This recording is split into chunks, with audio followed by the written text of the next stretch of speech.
La telaraña. Explorando los vínculos entre el arte y la ciencia. Científicos y artistas destacados construyen a partir de sus diferencias una telaraña de ideas y pensamientos y nos demuestran que al final todo está entrelazado. Déjate atrapar por esta telaraña, conducida por Jürgen Ureña, producida por Emma Tristán.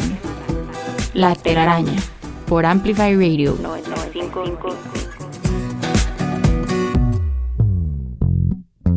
Hola, bienvenidos a un programa más de La Telaraña, el programa de conversaciones entre científicos y artistas que se emite cada lunes a las 7 de la mañana en el 95.5 FM de Amplify Radio.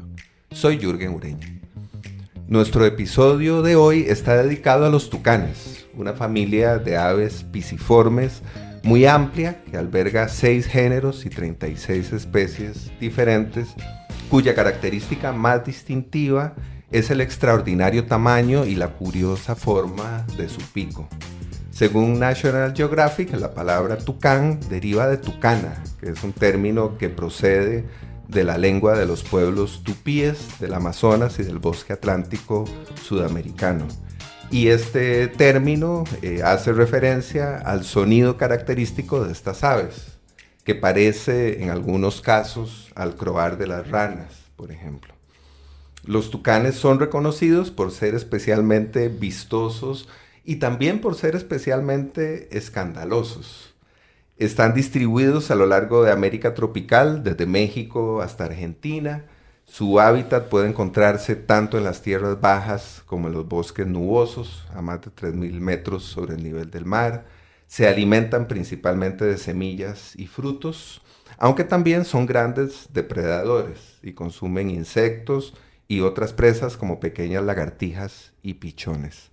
Los pueblos indígenas americanos aprovecharon con mucha frecuencia el plumaje y el pico de los tucanes para fines ceremoniales y para producir ornamentos suntuosos, aunque estos usos no son exclusivos de estos pueblos. Por ejemplo, el rey Pedro I de Brasil usó para su coronación una capa confeccionada con plumas de pecho de tucán.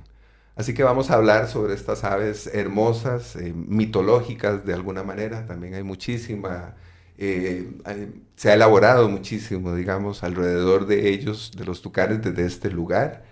Y para esto, para hablar sobre tucanes, sobre su rol ecosistémico, sobre su dimensión mística, tenemos el gusto de contar esta mañana con la presencia del ornitólogo César Sánchez, que nos acompaña por segunda vez en esta telaraña, y del músico Manuel Obregón, que nos acompaña por primera vez y esperamos que no sea la última. Muchas gracias, bienvenidos Manuel. Muchas gracias por la invitación. Muchas gracias por estar acá. César estuvo, voy a aprovechar para recordarlo, en un programa dedicado al canto de las aves con Carlos Castro. Correcto. Así que aprovecho para hacer el pequeño anuncio y para sugerirles a quienes nos escuchan escuchar ese programa. Voy a pasar a las presentaciones. César Sánchez cuenta con una licenciatura en Biología de la Universidad de Costa Rica y estudios de posgrado en la Universidad Estatal de Luisiana, en los Estados Unidos. Ha trabajado como profesor universitario, como guía de turismo y como consultor de proyectos biológicos. Además, ha sido desde siempre un amante de la naturaleza, que disfruta de la grabación de sonidos naturales y del estudio y la observación de las aves, que es un pasatiempo que tiene cada vez más adeptos en nuestro país. Correcto. Entre los temas en los que César ha trabajado podríamos destacar el comportamiento de las aves, el estudio de sus vocalizaciones y la genética de poblaciones. Recientemente, además, se ha dedicado a la conservación de especies, tanto de aves como de otros grupos de vertebrados. Manuel Obregón, por otra parte, es compositor y productor musical. Posee una amplia experiencia en instrumentos como el piano, la marimba, el teclado y el acordeón, e incluso toca instrumentos poco convencionales de distintas regiones latinoamericanas. Manuel estudió música en el Conservatorio de la Universidad de Costa Rica y después en el Real Conservatorio Superior de Música de Madrid. Además estudió en el Aula de Música Moderna y Jazz en Barcelona y en el Swiss Jazz School de Berna. Y ya hablamos fuera de micrófonos un poquito de jazz y de Miles Davis, así que tenemos algunos intereses en común y algunas ideas sobre próximos programas con Manuel. Eso salió ya antes de iniciar la conversación.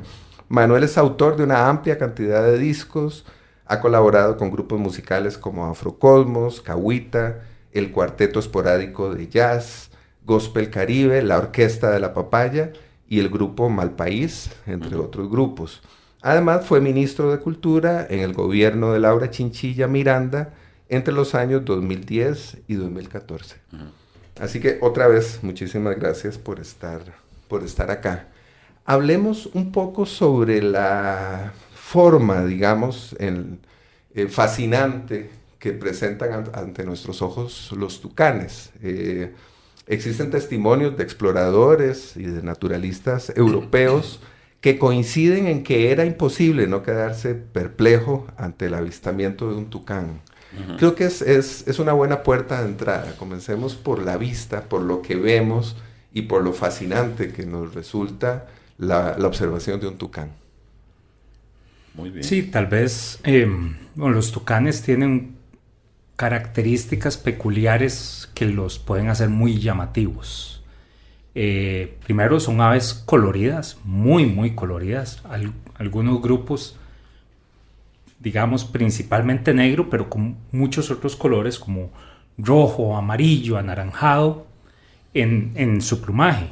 Pero además de eso, tienen un pico desproporcionadamente grande en comparación a la mayoría de las especies de aves, que a su vez puede ser muy colorido también.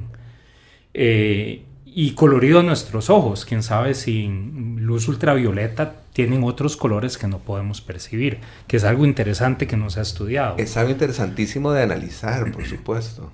Justo la semana pasada salió un artículo de otro grupo de aves del Viejo Mundo que tienen muchos colores en ultravioleta y sería interesante buscar eso en tucanes. Yo creo que si hay un candidato en el neotrópico, pueden ser ese.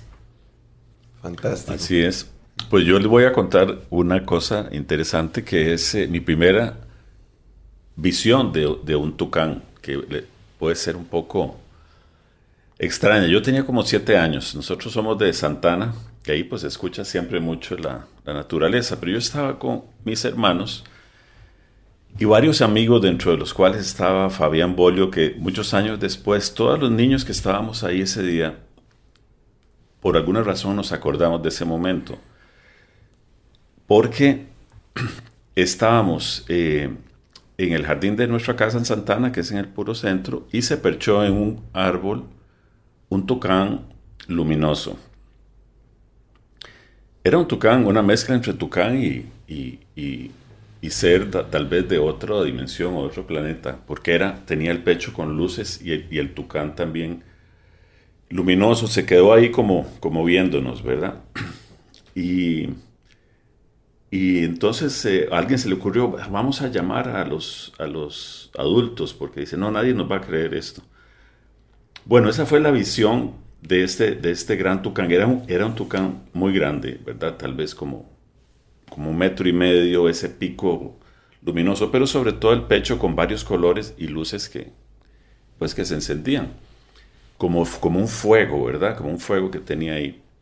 Yo nunca entendimos qué fue eso. Cuando me encontré con esos amigos, al pasar de los años, incluso recientemente con una de ellas, nadie olvida ese momento. Fue algo que nos marcó. Eso fue en el año aproximadamente. Yo nací en el 61. Eso puede haber sido 68, 69. Pues algunas de estas amigas, las Bolio, se fueron a vivir a Estados Unidos y un día me mandan una foto del pájaro que vimos nosotros, que lo habían visto en un museo de culturas nativas en Washington, ¿verdad? Y era el mismo pájaro que vimos. Entonces, bueno, les cuento esto porque es una historia bastante larga. Después me tocó a mí ir a tocar a Vancouver recientemente y lo vi también, el mismo pájaro en los tótems de los indígenas, como un pájaro sagrado. Algunos dicen que es un tucán, que puede ser también un cuervo, que es un animal sagrado para ellos, o un águila. Pero el pico es de un tucán. Incluso uno los ve en los tótems, ¿verdad? Sí, es un tucán grande, ¿verdad? Que está siempre en la parte de arriba, es un ave sagrada.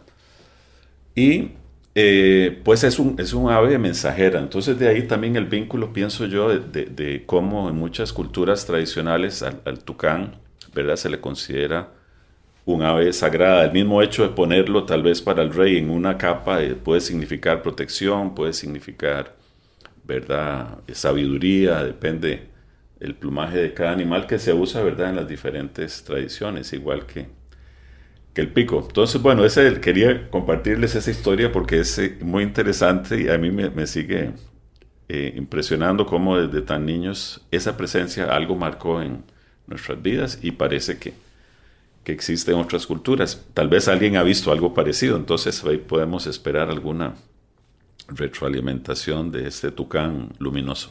Claro, ¿no? Y esa historia del tucán luminoso es muy reveladora justamente de esa fascinación, ¿verdad? Hay una constelación del hemisferio sur que lleva el nombre de Tucana, ¿verdad? Es decir, eso nos habla también precisamente de esa conexión con algo más amplio, con algo superior, con el universo, ¿no? Creo que ahí estamos hablando justamente como de esa raíz mítica del tucán en diferentes culturas, ¿no? Definitivamente. A mí esto me hace pensar también en la conveniencia de hablar sobre los tucanes de la región que hoy ocupa Costa Rica, entendiendo que son, ¿verdad?, que están tan extendidos en la geografía, que están desde México hasta Argentina. Yo estuve buscando alguna información, viendo algunas fotografías para preparar el programa y me di cuenta de que efectivamente los picos de los tucanes son particularmente grandes y vistosos, pero también son muy variados, por ejemplo, igual que el plumaje, ¿no? Así que sería muy interesante si César nos cuenta un poco sobre las especificidades de los tucanes que están en nuestro país. Sí, tal vez un poquito, pero empezar a hablar de la familia. Es una familia que solo está en América tropical, en ninguna otra parte del mundo, que es típico de muchas familias que están en esta zona, que únicamente se encuentran acá. Así que tucanes son americanos y principalmente tropicales o subtropicales. En Costa Rica tenemos 6 especies que van desde algunos medianos, pequeños, un poco más grandes que un yigüirro, el más pequeño, y la segunda especie más grande de tucán, que es el que le dicen quioró o dios te dé. Ese es el nombre común que le da a la gente. Y tal vez después un poco hablamos de los cantos, pero que tienen que ver con los nombres. Y hay bastante variación en el tamaño del pico.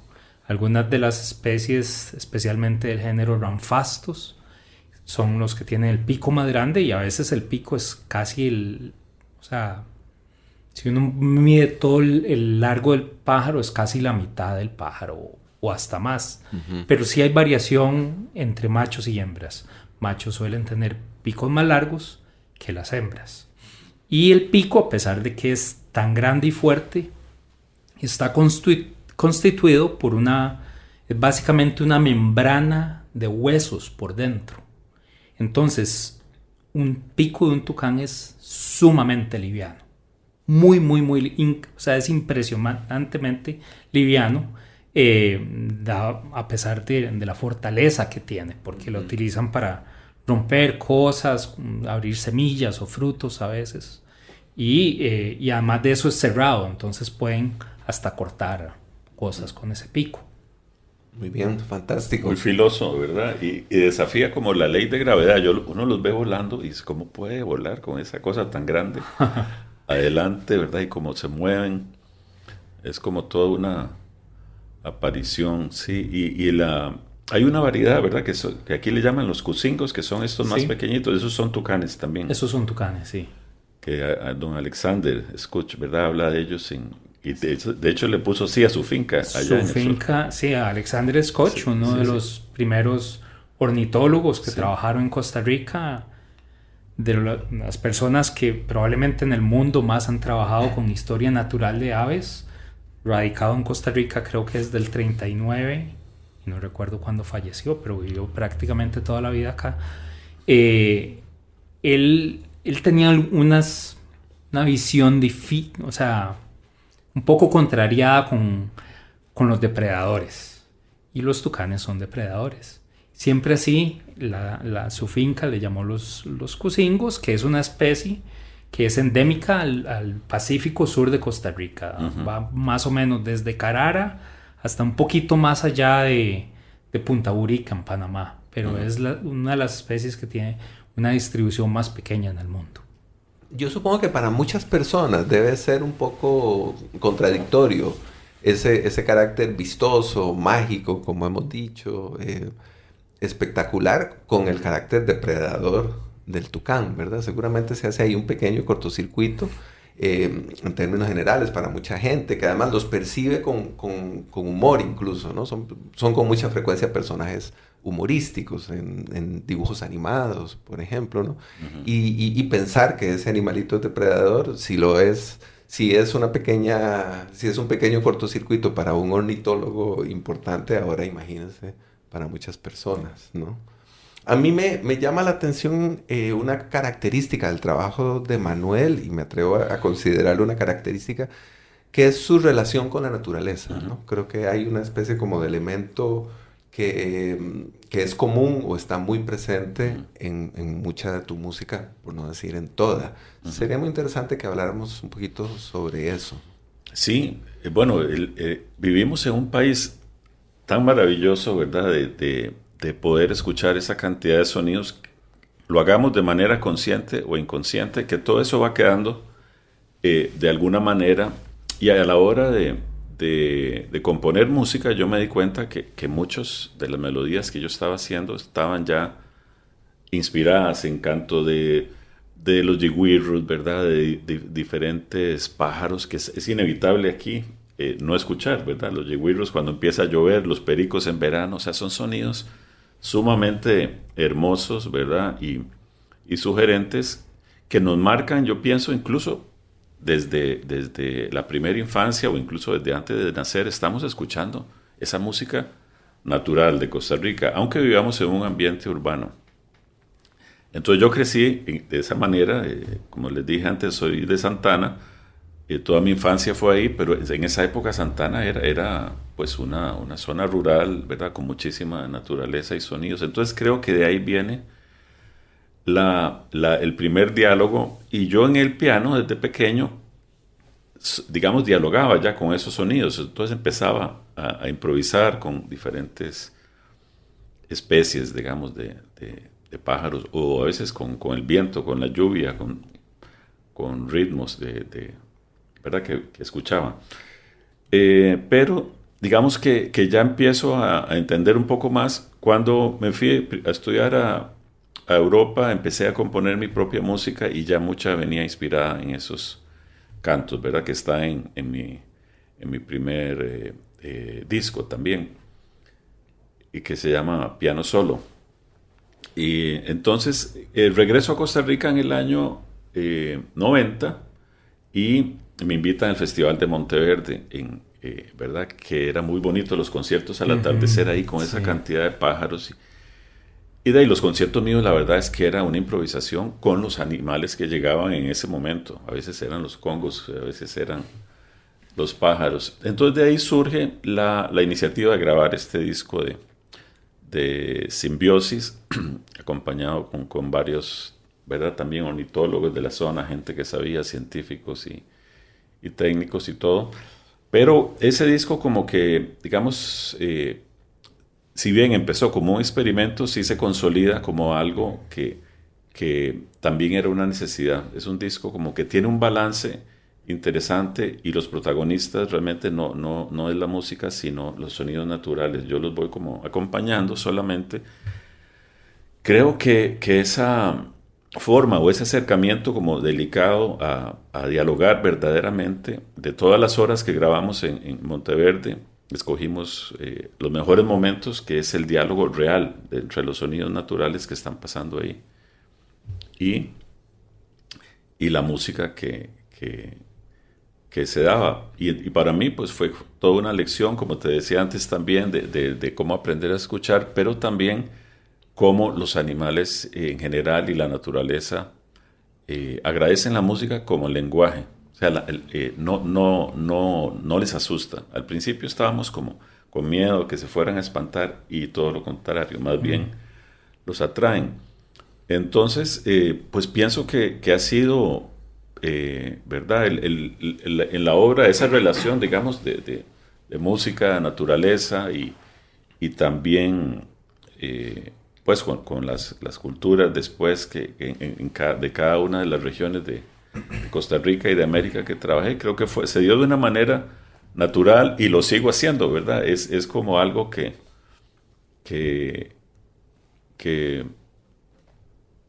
es parte, digamos, de mi esencia creativa, digamos eso. Claro, a eso me refería al señalarlo como una especie de eje transversal, como algo que atraviesa toda tu producción musical. Y además el título de Simbiosis y lo que ocurre en ese disco, al proponer un diálogo entre la música, entre el piano y los sonidos de la naturaleza, también supone un proceso que pone a dialogar a científicos con un artista o con un grupo de artistas, ¿no? Cosa que además coincide, por supuesto, con el espíritu de La Telaraña. Así que creo que es un disco muy inspirador, creo que de muchas maneras, y debo decir, de alguna manera lo es para La Telaraña, para el programa en el que estamos conversando hoy. Qué bueno. Así que muchas gracias por eso, Manuel. Vamos a hacer una pausa y ya venimos. La Telaraña en Amplify Radio 95.5. Vínculo y tejido, arte, ciencia, trampa. Los hilos que conectan la vida de nuestros invitados construyen La Telaraña en Amplify Radio 95.5. Hola, estamos enredados en una telaraña en la que nos hemos propuesto conversar sobre tucanes con el ornitólogo César Sánchez y el músico Manuel Obregón. Le solicitamos a César un tema musical, pero nos propuso algo distinto, o nos propuso una música distinta, digámoslo así, ¿no? No vamos a escuchar una canción o un tema musical como hacemos habitualmente en este momento, sino que vamos a escuchar el canto de algunas especies de tucanes. Obviamente, parece muy sensata la propuesta de César. Así que comencemos. Yo tengo acá una serie de sonidos. Podríamos comenzar, por ejemplo, con el tucancillo orejiamarillo. Lo escuchamos y lo vamos comentando, o César nos va comentando.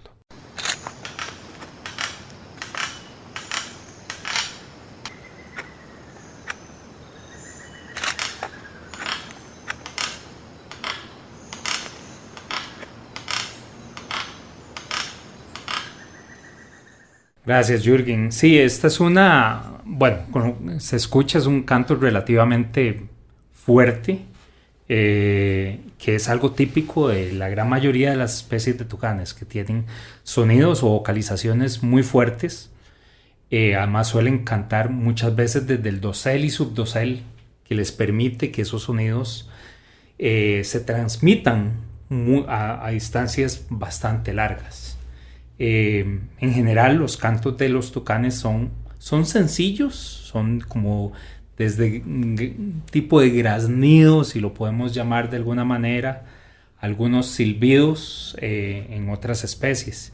Y esta especie de tucancillo per se es una de las más raras de Costa Rica, pues tienen poblaciones en el piedemonte, principalmente Caribe, y suelen verse poco.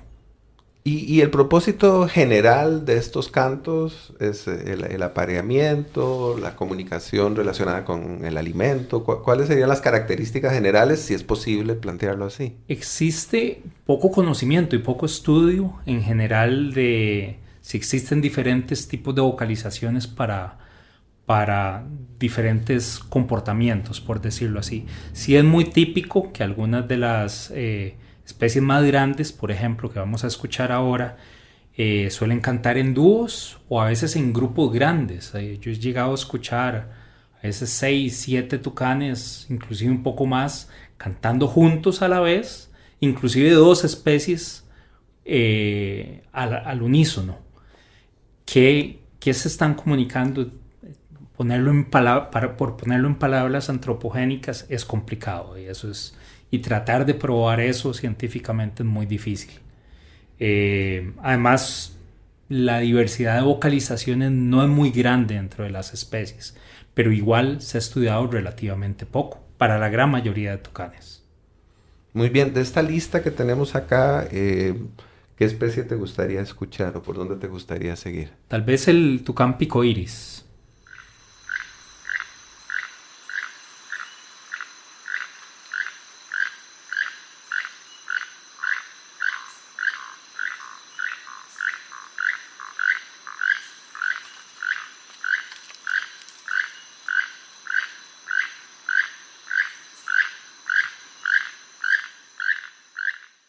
Este es el segundo tucán más grande de Costa Rica. Es una especie muy común en las zonas bajas del Caribe y un poco en algunas zonas del Pacífico, casi como hasta 1500 metros de altura en algunos lugares. Y es uno que suena casi como un tipo de rana. Claro, claro, parece un croar, efectivamente. Sí, exacto. Y en esta vocalización además podemos escuchar por una parte un dueto, dos individuos que están vocalizando a la misma vez, que es algo típico que pasa en tucanes, que varios individuos cantan a la misma vez. Muy bien. ¿Con quién seguimos? Aquí podemos escuchar creo que un par más, tal vez, ¿no? Tal vez con el Dios te dé. Dios te dé. Muy bien. Es muy bonito ese. Además el nombre. El nombre hermosísimo, sí. ¿Verdad? Sí.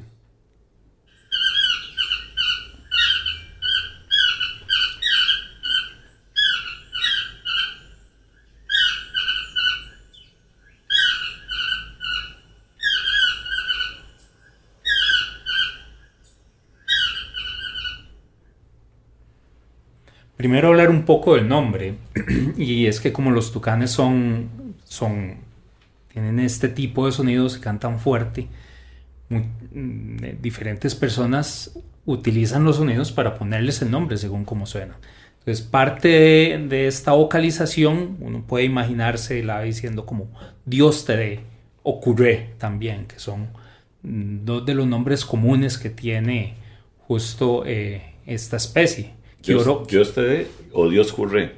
Dios te dé, te dé, porque a veces hacen como un... Ya, repiten. Sí, es el tucán más grande de Costa Rica y la segunda especie más grande dentro de los tucanes. Es el más común, este es el que yo escuchaba más, este canto. Es de los más comunes en las zonas bajas y están tanto en la vertiente atlántica como en el Pacífico Sur, en bosque tropical lluvioso, en las selvas. Y además andan en grupos, entonces pueden interactuar diferentes individuos. Aquí se escuchan 2 o 3 individuos cantando. Y además acabo de notar que también en el fondo se escuchaba muy bajito un picoiris también. Sí. Muy bien, pues escuchemos algún otro. ¿Cuál sugerirías escuchar? El cucingo.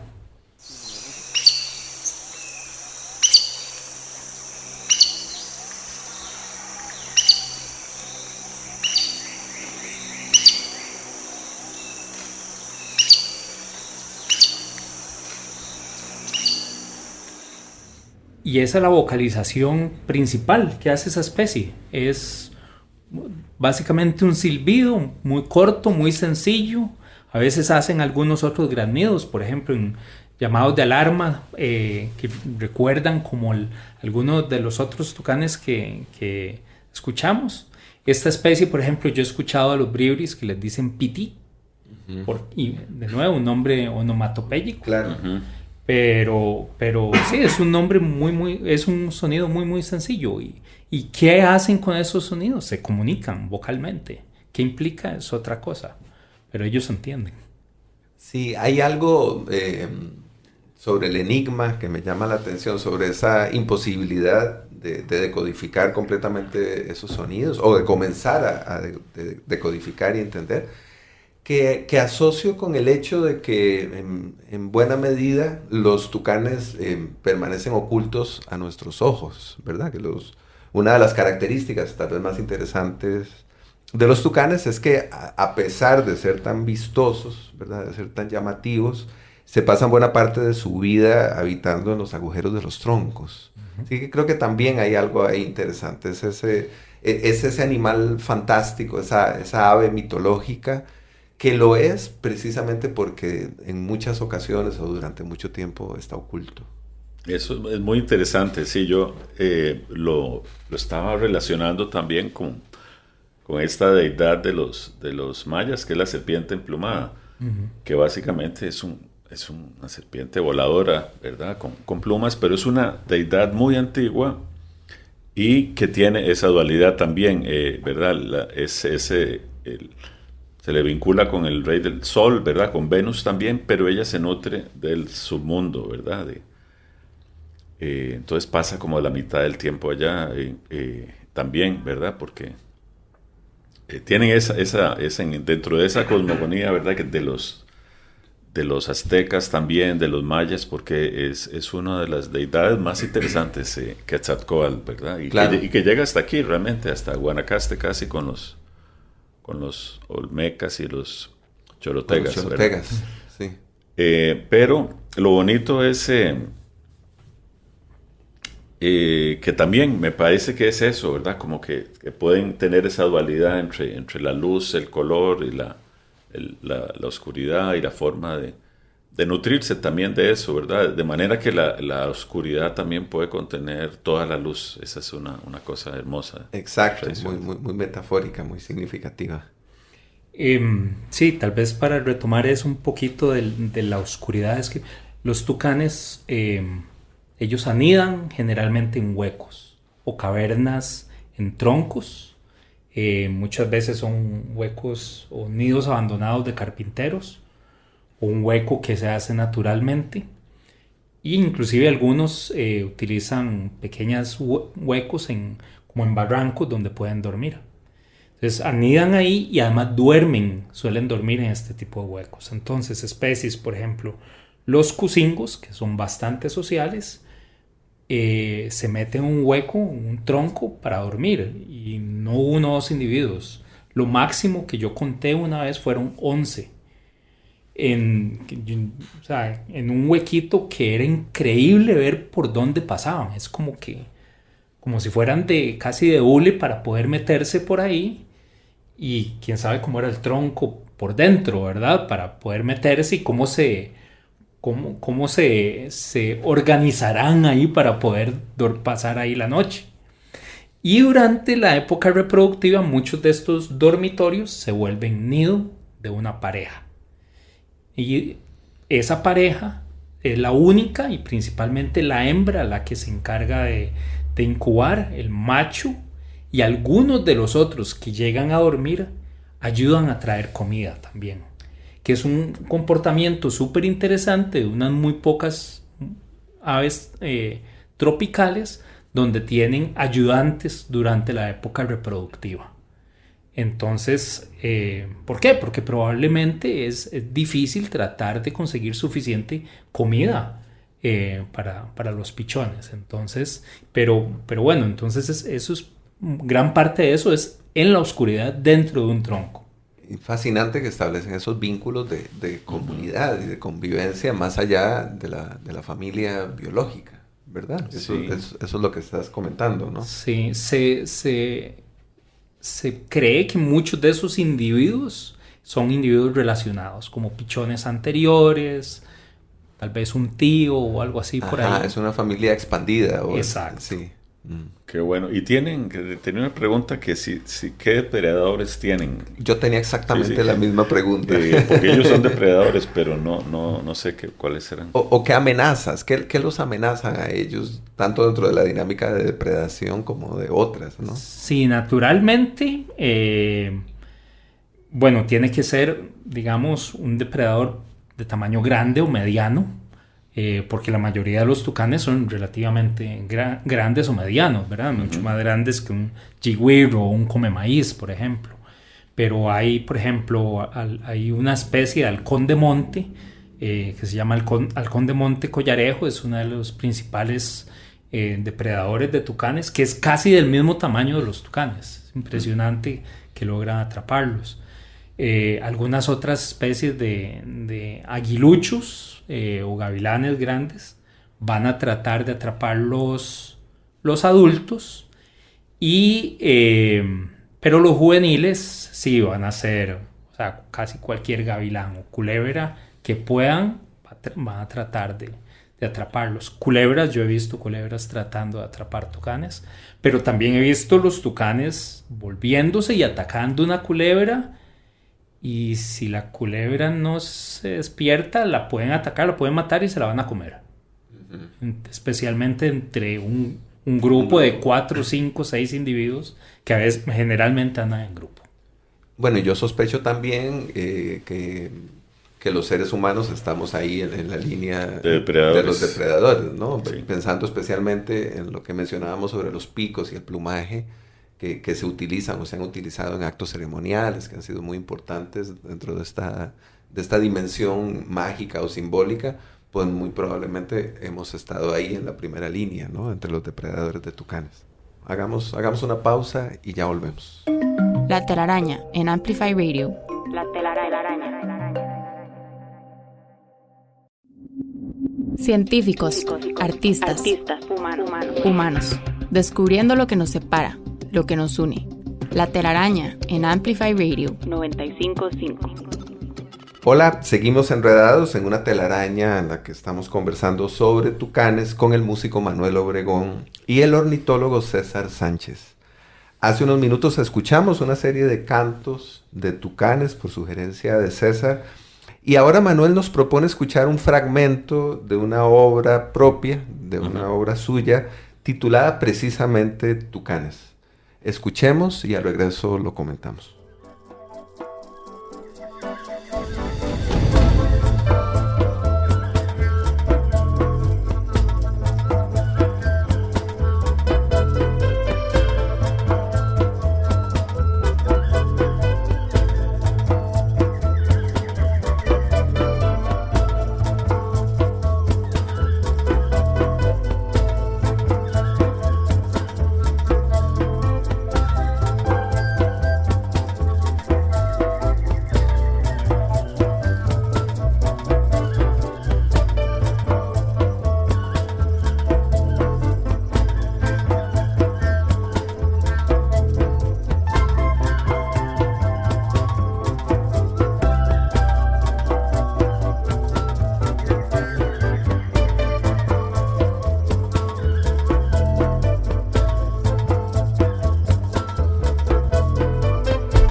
Acabamos de escuchar un fragmento de Tucanes. Comentanos, por favor, Manuel, esta música. Sí, esto fue grabado en la zona sur, un lugar que se llama Tizquita, que casualmente es una zona recuperada. Este amigo nuestro, Peter Aspinall, fue de estos hippies que se fue para allá en los años 60, por ahí, se fue él. Era un potrero, y él iba con la idea de reforestar esa zona y compró fincas allá. Bueno, un trabajo bellísimo hizo, de manera que tiene este lugar en Tizquita, en donde se pueden apreciar ahora cantidad de aves, pájaros, y la vida como que ha regresado también. Él ha sembrado muchas especies, digamos, originarias de ahí, pero también frutales y todo. Entonces tiene un espacio maravilloso para ver aves. Sin embargo, la forma en que yo trabajo la música es mucho tratando de seguir el mensaje que viene de la naturaleza. Yo no fui a grabar Tucanes, fui a sentir la naturaleza, y siempre pues ahí es donde me inspiro a veces a componer otras cosas. Estando en el balcón de una cabina, se perchó al frente este tucán, que ahora sé que se llama así, Dios te dé. Y claro, empiezan a cantar al atardecer, ¿verdad? Bellísimo, y él me veía, o sea, porque estábamos relativamente cerca. Entonces yo saqué un teclado pequeñito que ahí suena en la grabación también, y empecé simplemente a tratar de imitar el canto de él. Él decía el Dios te dé, ¿verdad? Dios te dé, Dios te dé. Y yo le hacía una melodía, ¿verdad? Similar. Y ahí fue surgiendo. Lo curioso de esa tarde es que no solo no se asustaba del diálogo con el piano, que iba creciendo cada vez más, sino que se empezaron a acercar otros, que supongo que son de esa familia que hablabas antes. Y al final terminé dialogando y grabando con el teléfono, tanto el pianito como los sonidos, como con cinco de ellos. Muy, muy, muy hermosos. En esa zona, ¿verdad? Que como toda esa parte de la zona sur, eso está muy cerca de Punta Burica, y ya puro el extremo con Panamá, pero sí se ven mucho estos pianos. Sí siento, digamos, y ahora estaba hablando con César de eso, que las aves como que nos están dando mensajes, igual que toda la naturaleza. O sea, la naturaleza nos está hablando con esa sabiduría. Lo que pasa es que a veces no sabemos escucharla, no tenemos, ¿verdad? Esa capacidad.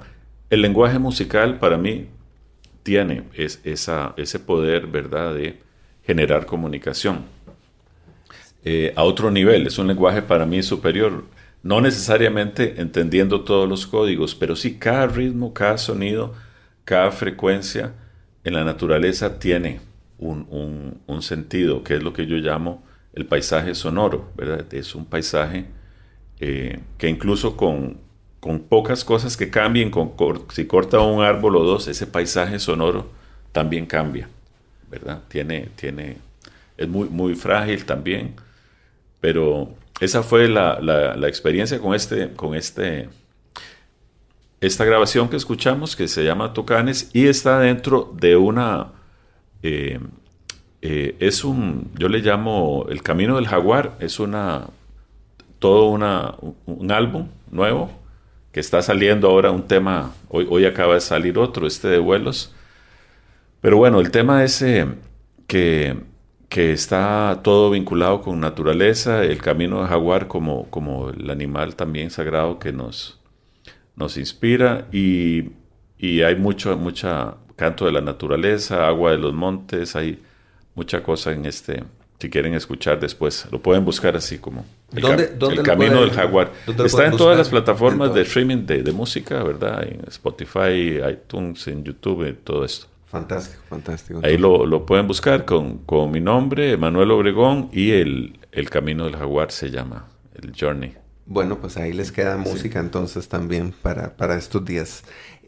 Comentábamos hace un rato, nos comentaba César, especialmente fuera de micrófonos, que en realidad se conoce poco sobre los tucanes, ¿no? Que hay una especie como de paradoja o de contradicción, considerando que es un ave que está en todo el territorio latinoamericano, que hay muchas especies, que son muy vistosas, etcétera, pero que en realidad lo que conocemos es relativamente poco. Y aquí mi pregunta sería, desde tu lugar como ornitólogo, ¿qué sería aquello que conviene conocer en primera instancia? ¿Qué es aquello entre lo mucho que no conocemos que convendría comenzar a conocer en relación con los tucanes? ¿Cómo nos acercamos a eso que nos quiere decir la naturaleza cuando pensamos en tucanes desde la ciencia?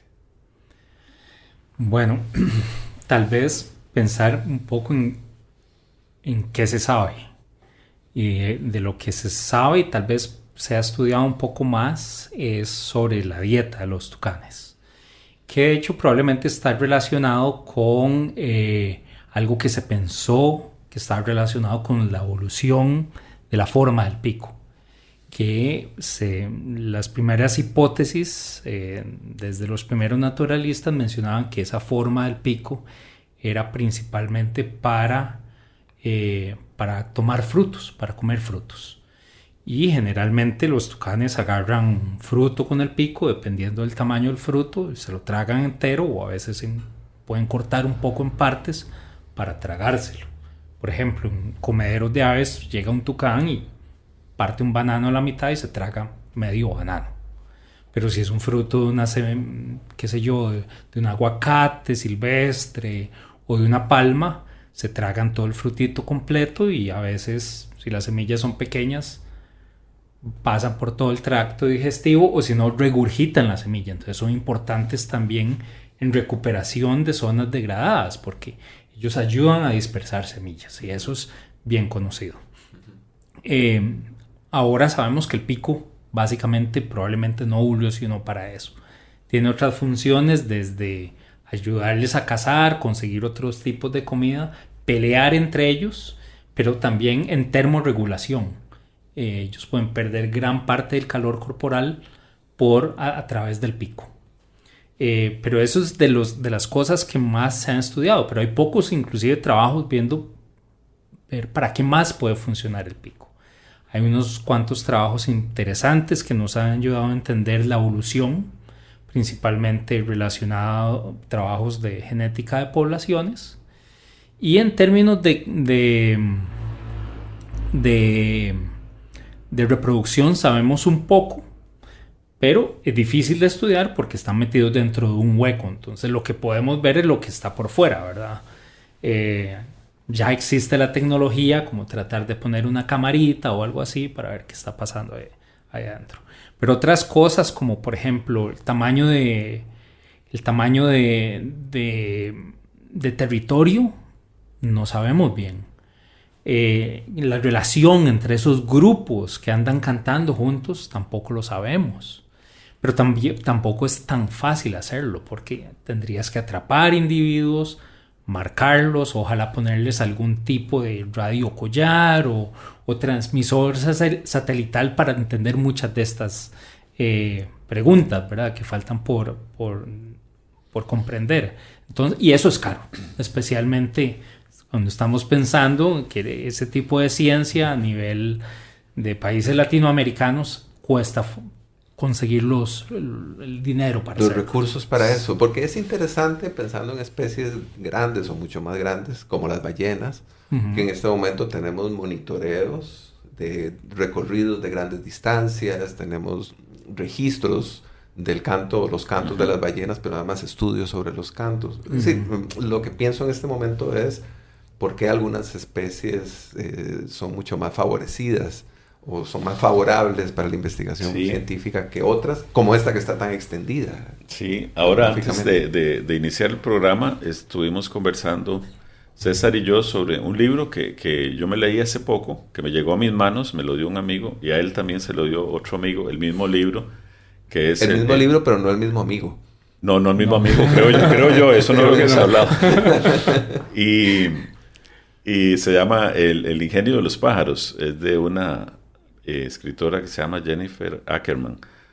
Y vienen muchos datos, me decía César, que son nuevos de investigación. Básicamente habla pues de cómo realmente casi todos los pájaros, ¿verdad? Si no me equivoco, según ella relata, que conocemos, descienden de una misma especie de dinosaurio emplumado que sobrevivió a la última glaciación, ¿verdad? Es eso lo que ella relata al principio de este libro. Lo cual a mí me parece interesantísimo, ¿verdad? Que una variedad tan grande de especies vengan, claro, millones de años de un tronco común.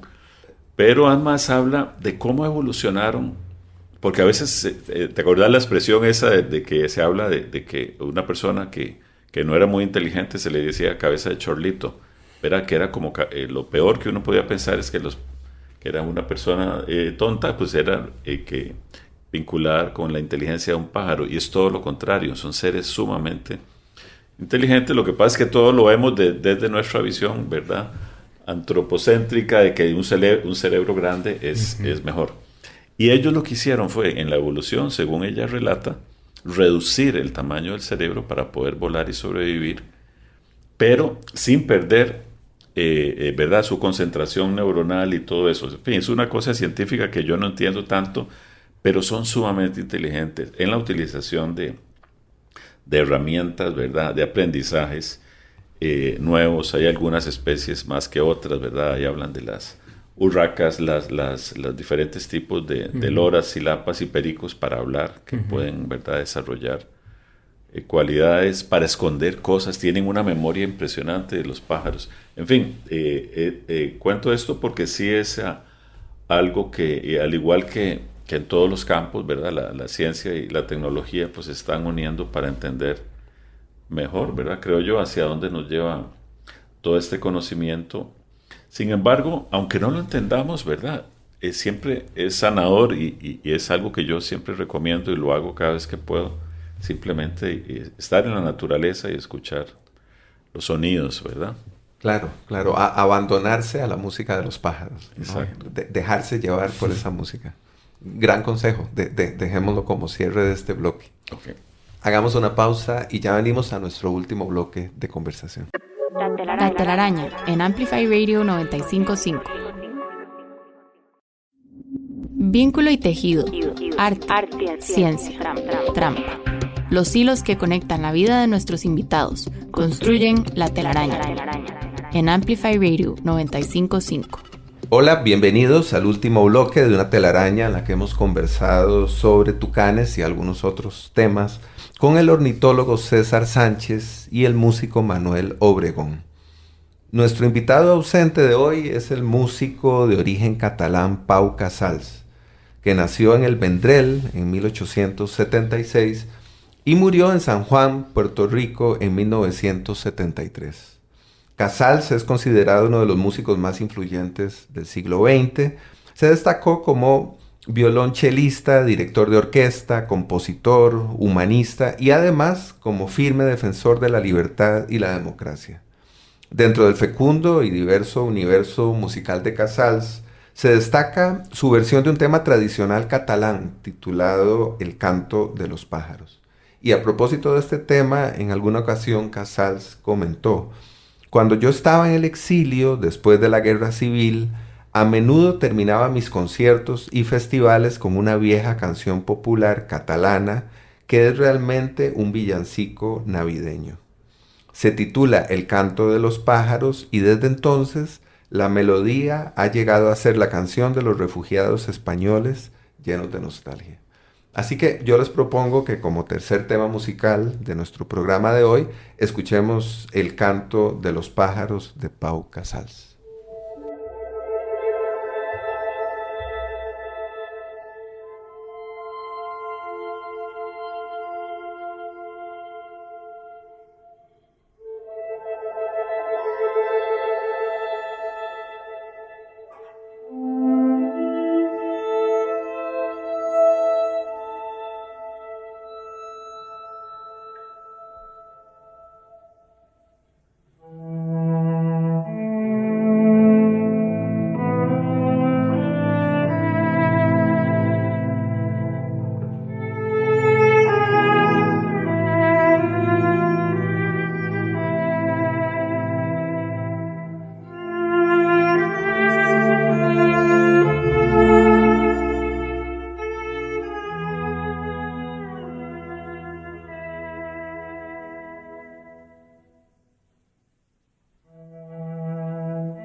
Acabamos de escuchar el hermoso y melancólico canto de los pájaros de Casals.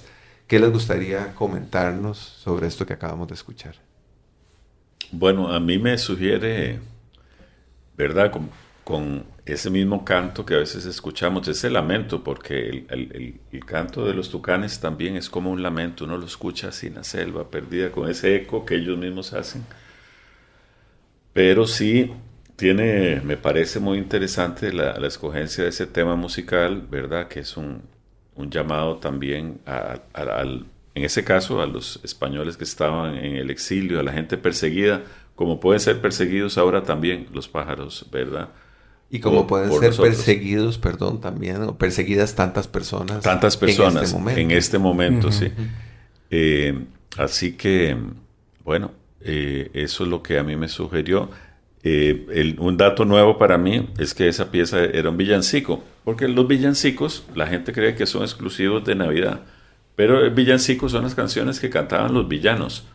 Los villanos eran todos, o sea, era toda la música popular son villancicos. Y algunos de estos músicas populares se cantaban en Navidad también, pero los villancicos no son exclusivos de Navidad. O sea, hay algunas canciones que hacen, digamos, relación a la natividad, pero villancico es un canto popular y por eso tiene esa fuerza, me parece también, ¿verdad? Claro, es importante esa aclaración. Y los villanos, ya que estamos aclarando cosas, son los habitantes de las villas. De las villas, sí. ¿No? Porque para nosotros, seres contemporáneos, bajo la influencia del mundo de los superhéroes y de Marvel y estas cosas, pues los villanos son los malos. Exacto. Los que se enfrentan a la Liga de la Justicia, digamos. Y creo que hemos perdido esa otra lectura, ¿verdad? Esa otra acepción del término. A mí me gustó mucho esta, pues además de que la canción está bellísima, la percepción de cómo una canción melancólica busca la libertad. Y en estos tiempos tan convulsos en los que vivimos y que creo que por diferentes frentes las libertades se están cortando, yo creo que el volver a cantar con otras personas de la villa, a escuchar cantos y sonidos de la naturaleza, es un llamado a volver a la libertad, a darnos cuenta de que como población tampoco tenemos que dejarnos doblegar ante tantas presiones que recibimos por una u otra razón, ¿no? Bueno, Sí, vean sí. todo lo que podemos decir o entender cuando sabemos escuchar el canto de los pájaros. Vean qué maravilla cuando logramos bajarle un poquito la intensidad a nuestro egocentrismo y a esa manera antropocéntrica de entender el mundo y comenzamos a comunicarnos y comenzamos a abrir los oídos a aquello que nos rodea. Por ejemplo, en este caso, a esa música que producen las aves, ¿no? Qué belleza. Muchas gracias, César. Muchas gracias, Manuel, por habernos acompañado esta mañana, por haber conversado con nosotros y, por supuesto, amenazo con invitarlos de nuevo a la telaraña. Espero tenerlos por acá más adelante en otra ocasión. Muchas gracias, Jürgen, y a todos los que nos escuchan. Y un gusto estar aquí y también conocer a César, que creo que vamos a seguir conversando ahí de esos temas. Sería un placer. Que me gracias. encanta a mí, la verdad, aprender de la parte científica también. Sí. Muchas gracias, sí, más que invitado, feliz de estar acá compartiendo esta tertulia. Muy bien, muchas gracias otra vez a ustedes. Gracias a Daniel Ortuño, que nos acompaña en la cabina de grabación. Gracias a Fabián Coto, que también está en la cabina con Daniel y que ha sido muy importante en la preparación de este programa. A Emma Tristán, la productora de La Telaraña, también gracias. Y a todas las personas que escuchan La Telaraña en su emisión al aire los lunes a las 7 de la mañana o a quienes la escuchan después en cualquiera de las plataformas. Voy a repetir un poco lo que decía Manuel en relación con la música, con su música. Igualmente con La Telaraña es posible enredarse a través de cualquiera de esas plataformas, como la propia plataforma de Amplify, como Spotify, YouTube, etc. Así que les invito a enredarse en las plataformas y en las redes sociales de La Telaraña. Soy Jürgen Ureña, les deseo una linda semana, muchas gracias y hasta pronto.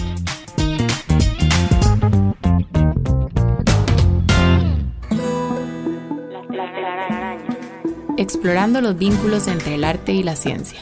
Conducida por Jürgen Ureña, producida por Emma Tristán.